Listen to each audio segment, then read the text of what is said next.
స్వాతి నక్షత్రం తులారాశిలో జన్మించినటువంటి వారు ఈ వీడియో చివరి వరకు చూడండి. 30 సంవత్సరాల తర్వాత శని వక్రగతిలోకి వచ్చాడండి. 30 ఇయర్స్ పట్టింది వక్రగతి రావడానికి. సుమారుగా ఎన్ని రోజులు ఉంటాడు వక్రగతిలో?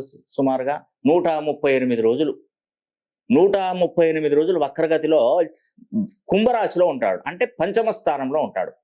ఇది ఎంత చక్కటి అదృష్టం తెలుసా ఇది మీకు? ఒక విధంగా చెప్పాలంటే మీకు అక్షయ పాత్ర దొరికినట్టే.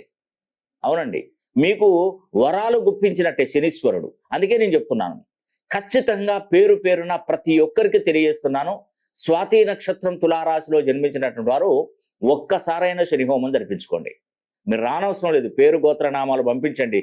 ఏ కంట్రీలో, ఏ దేశంలో, ఏ రాష్ట్రంలో, ఏ జిల్లాలో, ఏ గ్రామంలో ఉన్నా పర్వాలేదు, కానీ ఒక్కసారి మాత్రం శని హోమం జరిపించుకోండి. మేము శని హోమం అయిన తర్వాత అతి శక్తివంతమైనటువంటి కంకణాన్ని మీకు అందజేస్తాను. మీ పేరు గోత్రనామాల మీద చేసినటువంటి వీడియో అనేది కూడా మీకు తప్పకుండా అందజేస్తాను. ఇట్టి అవకాశాన్ని ఎవ్వరు కూడా వదులుకోవద్దు, మిస్ చేసుకోవద్దని కూడా నేను తెలియదు.